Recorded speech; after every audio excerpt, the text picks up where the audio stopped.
नमस्कार, स्वागत है आपका पावर ब्रेकफास्ट में। आपके साथ मैं हूं नेहा आनंद। आइए देख लेते हैं कि अंतर्राष्ट्रीय बाजारों से आज हमारे मार्केट्स के लिए कैसे संकेत हैं। एसजीएक्स निफ्टी 50-54 अंक ऊपर कारोबार करता हुआ हरे निशान में।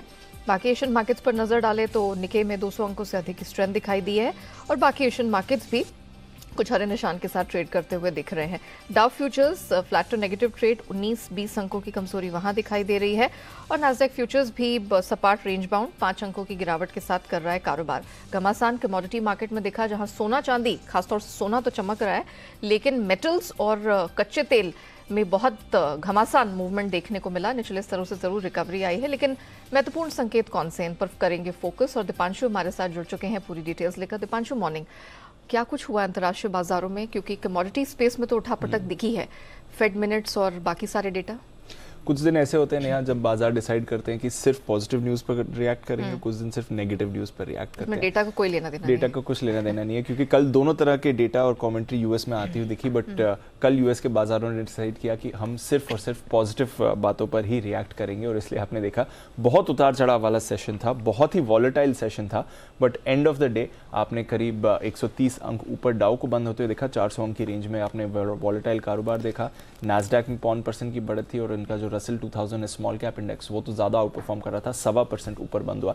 तो अच्छा एक्शन यूएस में माना जाएगा और इसी की वजह से हम देख रहे हैं कि बाकी ग्लोबल के बाजार आज सुबह एशिया के बाजार 3.8% से गिरकर 3.7% पर आई, तो उसके कूल ऑफ से थोड़ा आपको राहत मिली। आईटी सेक्टर में आपने अच्छी खरीदारी देखी। बैंक शेयर्स भी एक्शन में थे, हालांकि बॉन्ड यील्ड फिसली है। कंज्यूमर स्टॉक्स में एक रिबाउंड था। टूरिज्म और ट्रैवल से जुड़े शेयर्स में भी आपको अच्छा एक्शन दिखा। तो एक अच्छा पार्टिसिपेशन, ब्रॉड बेस्ड रैली आप कह सकते हैं कल अमेरिकी बाजारों में आती हुई दिखी। इंडेक्स पर आपको उतना एक्शन अगर नहीं दिखा तो स्टॉक स्पेसिफिक एक्शन तो भरपूर था यूएस में ही। टेस्ला, जिसकी भारी पिटाई पिछले साल हुई थी, साल के पहले ट्रेडिंग सेशन में भी हुई थी, वहां पर कल रिबाउंड आते हुए देखा। 5% ये शेयर आपको कल उछलते हुए दिखा है। पर उसके सामने माइक्रोसॉफ्ट का शेयर 5% टूटा है कल, क्योंकि यूबीएस ने कंपनी को डाउनग्रेड किया है। तो थोड़ा स्टॉक स्पेसिफिक एक्शन था और माइक्रोसॉफ्ट की इतनी कमजोरी की वजह से आपने देखा कि नैस्डैक पर उतनी ज़्यादा गेंस नहीं थी। अगर ये स्टॉक नहीं गिरता उतनी आती। और सबसे बड़ा फैक्टर जॉब ओपनिंग्स का डेटा आया है। ऑफ कोर्स दिसंबर महीने का पूरा जॉब्स का डेटा तो फ्राइडे को आएगा ही, बट जॉब्स ओपनिंग का डेटा अच्छा रहा। उसके सामने मैन्युफैक्चरिंग पीएमआई आपने 30 महीने के यानी कि 2.5 साल के निचले स्तर पर आते हुए देखा। तो अच्छी बात थी कि इकोनॉमी में स्ट्रेंथ बनी हुई है फेड रेट हाइक्स के बावजूद। खराब बात थी कि इकोनॉमी में वीकनेस दिख रही है फेड रेट हाइक्स की वजह से। तो बाजार ने दोनों चीजें देखी और रिएक्ट सिर्फ पॉजिटिव पर करा।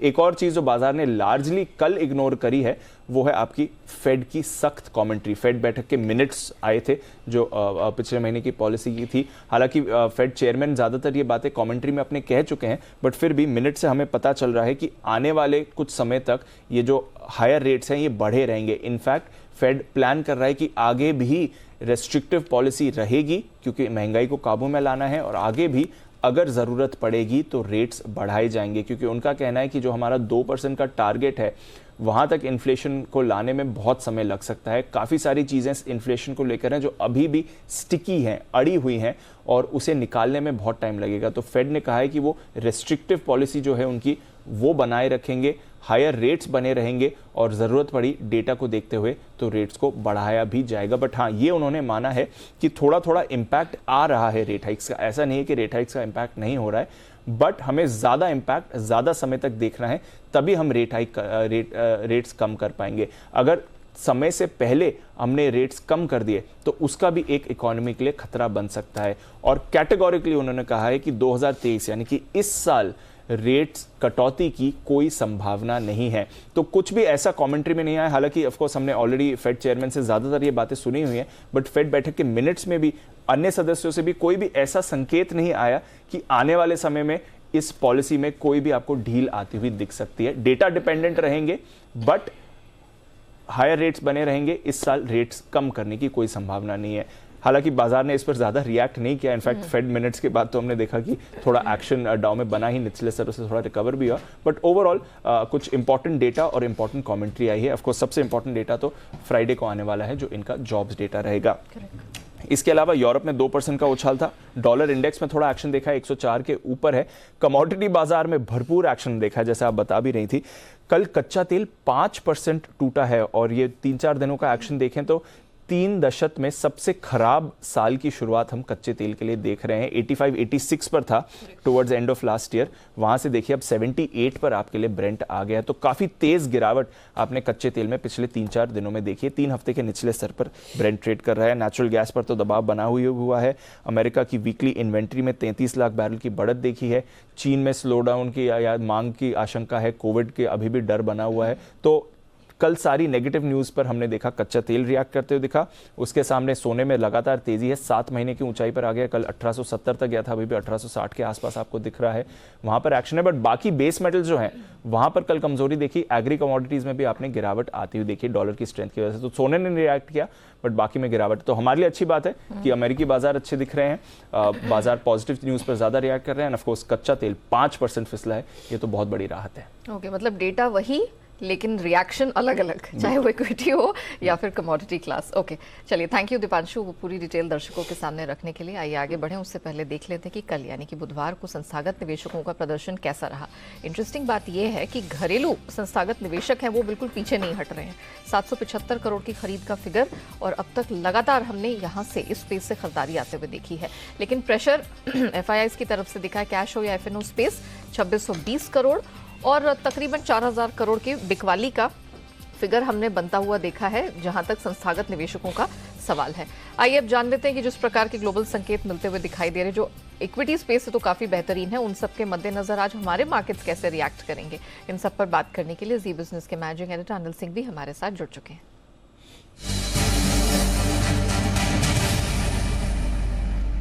सर मॉर्निंग, दमदार संकेत हमें इंटरनेशनल मार्केट से मिले, एशियन मार्केट्स भी परफॉर्म कर रहे हैं, हर तरफ से अभी पॉजिटिव क्यूज हैं, तो क्या माना जाए, एक पॉजिटिव ओपनिंग होगी निफ्टी बैंक निफ्टी के लेवल्स? Good morning. यहाँ कुछ अच्छी चीजें हैं, कुछ कम अच्छी चीजें हैं आज के बाजार के लिए। देखिए, अच्छी बात यह है कि ग्लोबल मार्केट्स मजबूत रहे हैं। अमेरिका में तेजी रही है, एशिया भी उस पर रिएक्शन दे रहा है, तो हमारे बाजारों के लिए एक अच्छा संकेत ग्लोबल मार्केट से है। दूसरा अच्छा संकेत ये कि वायदा कारोबार की हफ्ते की एक्सपायरी के दिन बाजार थोड़े हल्के हैं। कल जिस तरह से तेज गिरावट हुई है, उसके बाद पोजीशंस काफी कम हो गई, कुछ हद तक ओवरसोल्ड होने के नजदीक पोजीशंस है, तो वो एक दूसरा अच्छा संकेत है कि हल्के बाजार में तो गिरावट की रिस्क थोड़ी सी कम हो जाती है। अब जो कम अच्छी बातें हैं वो ये कि बाजार बढ़े भले ही हो, लेकिन फेड की कमेंट्री में मिनट्स में जो कुछ भी दिखाया है वो कोई उत्साह बढ़ाने वाला वैसे है नहीं। और एक और जो बात ये कि कल जिस तरह से बिना किसी खास वजह के भारतीय बाजारों में थोड़ा बिकवाली का प्रेशर दिखा, 5-6 दिनों के बाद 18,100 के नीचे हम जाकर जो बंद हुए, वो थोड़ा सा कॉन्फिडेंस हिलाने वाला है। हाँ, इन सबके बीच में एक अच्छी बात और ये भी है कि कच्चा तेल लगातार दूसरे दिन काफी तेजी से घटा है। तो आपके पास दोनों ही संकेत है, और इन दोनों संकेतों के दम पर हमें ट्रेडिंग स्ट्रेटेजी ये रखनी है, मजबूत खुलते हैं, मजबूत खुलने के बाद थोड़ा और ऊपर बढ़ते हैं, वहां पर प्रॉफिट बुकिंग करके निचले स्तरों का इंतजार किया जाए। सपोर्ट रेंज जो आज के लिए है बाजार की वो है 17,925 से लेकर 17,975। ये 50 पॉइंट की रेंज पहले सपोर्ट का काम करेगी, और ऊपरी स्तरों पर 18,125 से लेकर 18,200 तक जाने की कोशिश निफ्टी की हो सकती है। बैंक निफ्टी का जहां तक सवाल है, 42,500 से 42,625 ये आपके लिए सपोर्ट का काम करेगा। ऊपरी स्तरों पर 43,200 से 43,375 ये बैंक निफ्टी की ऊपर की रेंज है, यहाँ पर आपको प्रॉफिट बुकिंग आने की संभावना दिखेगी। तो इन लेवल्स पर, इन रेंज पर फोकस करना चाहिए। Point taken sir, thank you so much.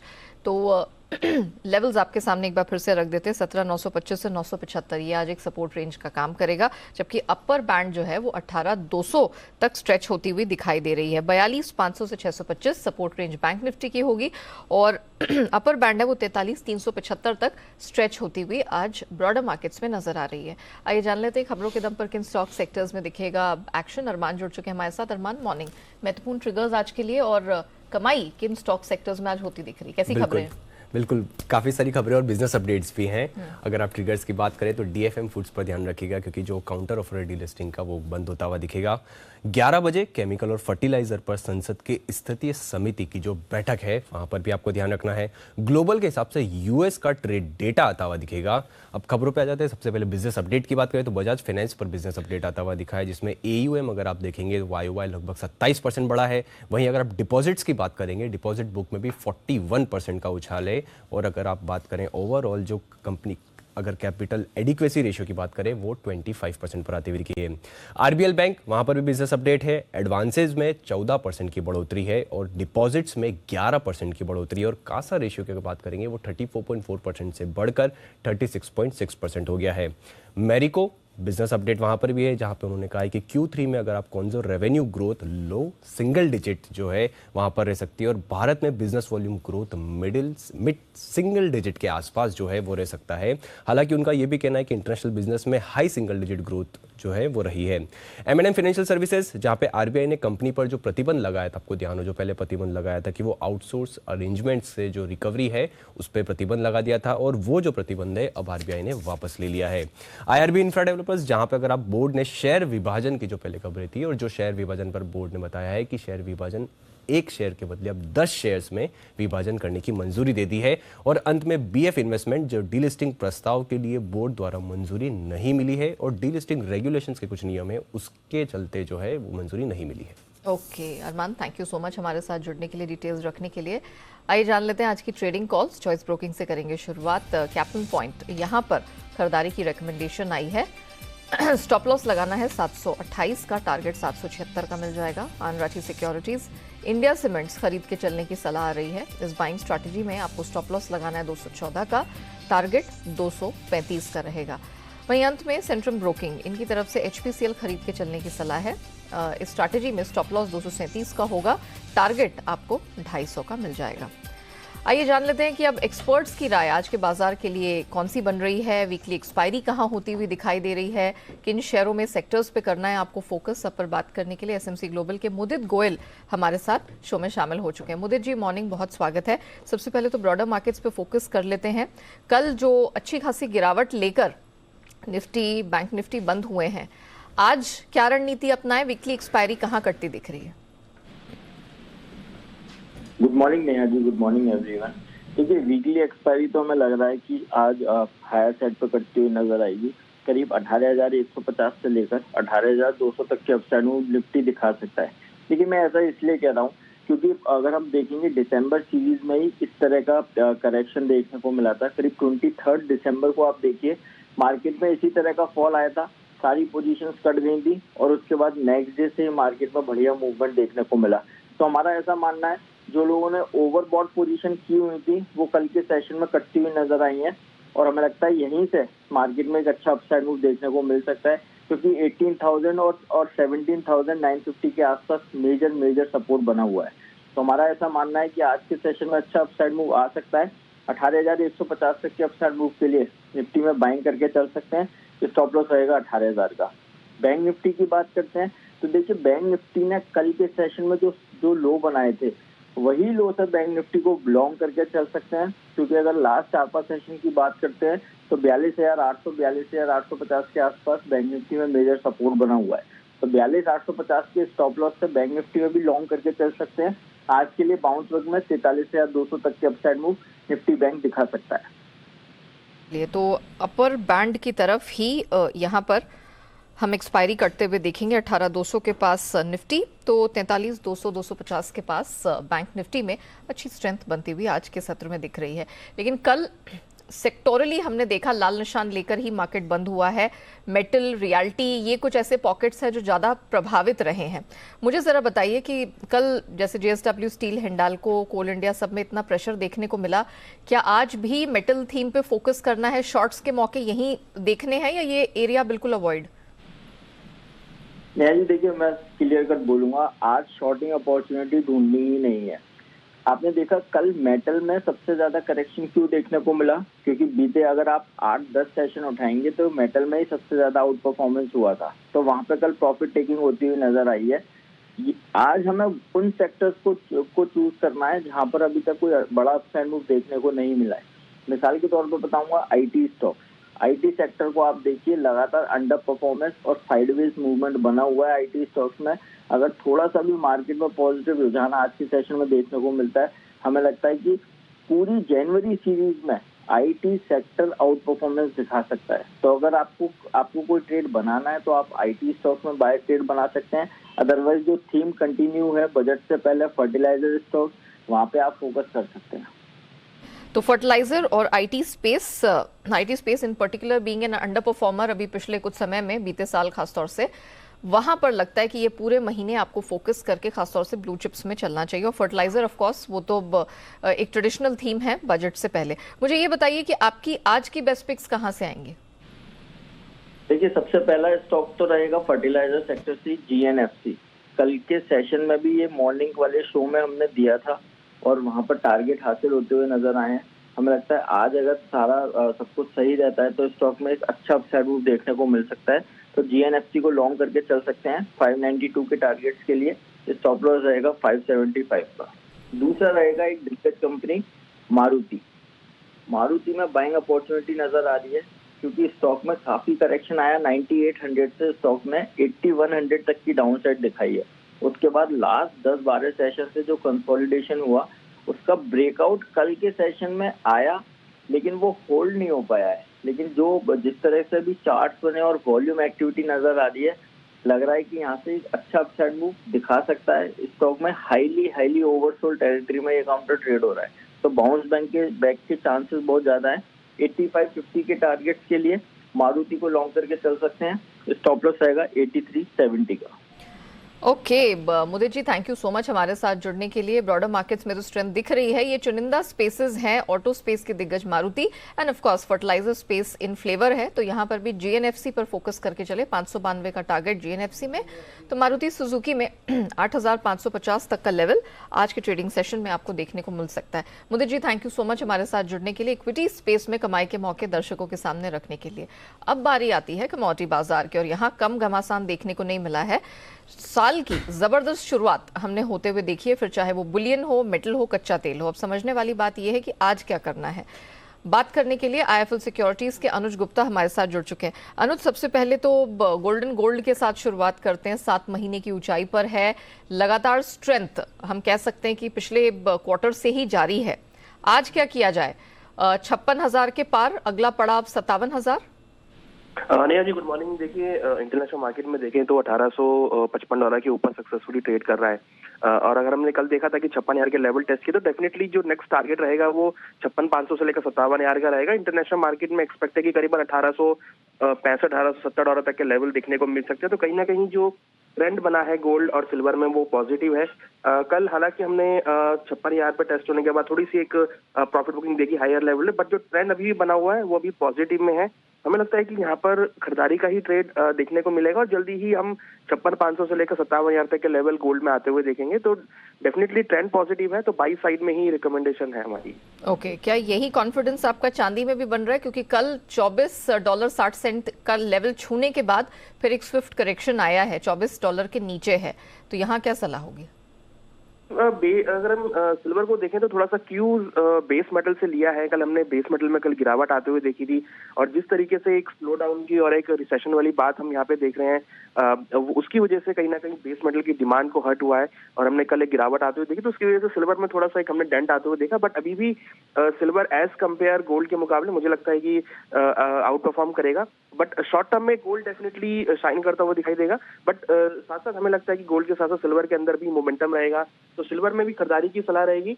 69,000 में खरीदारी करें, 68,350 का स्टॉप लॉस लगाएं, टारगेट 70,500 तक हो सकता है। और इंटरनेशनल मार्केट में अगेन हम एक्सपेक्ट कर रहे हैं कि $24,500 तक के लेवल देखने को मिल सकते हैं।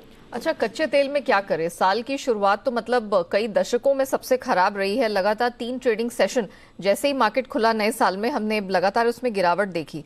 कल 350 पॉइंट का करेक्शन आया है घरेलू बाजार में, क्या किया जाए कच्चे तेल में? देखिए, डेफिनेटली जो गिरावट है वो न्यूज बेस है, और जो रिसेशन की एक्सपेक्टेशन आ रही है, जो IMF की तरफ से स्टेटमेंट आया, उससे हमने काफी हद तक बेस मेटल और एनर्जी में गिरावट आते हुए देखी। तो वही अभी ट्रेंड आता हुआ दिखाई दे रहा है। और अब देखें तो ब्रेंट $80 के नीचे आ गया है। तो मुझे लगता है कि अभी फिलहाल जो सेंटीमेंट है थोड़ा सा नेगेटिव हुआ है, तो यहाँ पर फिलहाल अभी short term point of view से थोड़ा सा गिरावट का ट्रेंड रहेगा। तो बिकवाली का ही क्रूड रहना चाहिए करीबन 6,250 में, स्टॉप लॉस 6,400 का रहेगा, टारगेट 6,000 तक देखने को मिल सकता है। और एक्सपेक्टेड है कि एक बार $76 तक के लेवल ब्रेंट में देखने को मिल सकते हैं। यानी करंट लेवल से और $2 का करेक्शन दिख रहा है। घरेलू बाजार में 100-150 रुपए की करेक्शन के लिए आज तैयार रही है। मेटल्स में क्या किया जाए? शुरुआत तो ठीक ठाक ही थी, लेकिन फिर ये भी साथ साथ में ध्वस्त हो गए। देखिए बेस मेटल में भी सेंटीमेंट थोड़ा सा यहाँ पे वीक है। मुझे लगता है कि यहाँ पर भी सल एंड राइज का मार्केट अभी रहेगा। तो कॉपर में बिकवाली का ट्रेड ले सकते हैं करीबन 716 में, स्टॉप लॉस 722 का, टारगेट 707 तक हो सकता है। इनफैक्ट मुझे लग रहा है कि बाकी base metal zinc, lead, aluminium सभी में वेरी शॉर्ट टर्म के लिए बिकवाली के साथ ट्रेड ले सकते हैं। अनुज, थैंक यू सो मच हमारे साथ जुड़ने के लिए, बताने के लिए कि नॉन एग्री स्पेस में कहाँ कहाँ है कमाई के मौके। आइए एक महत्वपूर्ण खबर का रुख कर लेते हैं और बताते हैं कि यहाँ क्या डेवलपमेंट हो रहा है। दरअसल वित्तीय संकट झेल रही देश की दिग्गज टेलीकॉम कंपनी वोडाफोन आइडिया की मुश्किलें खत्म होने का नाम नहीं ले रही। कंपनी भारी कर्ज के बोझ में डूबी हुई है और इसे चलाने के लिए भारी भरकम पैसों की जरूरत है। लेकिन कंपनी के प्रमोटर अब और ज्यादा पूंजी डालने के मूड में नजर नहीं आ रहे हैं। तो वहीं दूसरी तरफ वोडाफोन आइडिया पर बकाये के ब्याज को कंपनी शेयर में बदलना चाहती है, लेकिन उस पर भी सरकार का रुख साफ नहीं है। प्रमोटर्स केवल 2 से 3 हजार करोड़ देने के लिए तैयार हैं। कंपनी विदेशी निवेशकों से भी पैसे नहीं ले पा रही है और इसके चलते आने वाले दिनों में इसकी मुश्किलें बढ़ सकती हैं।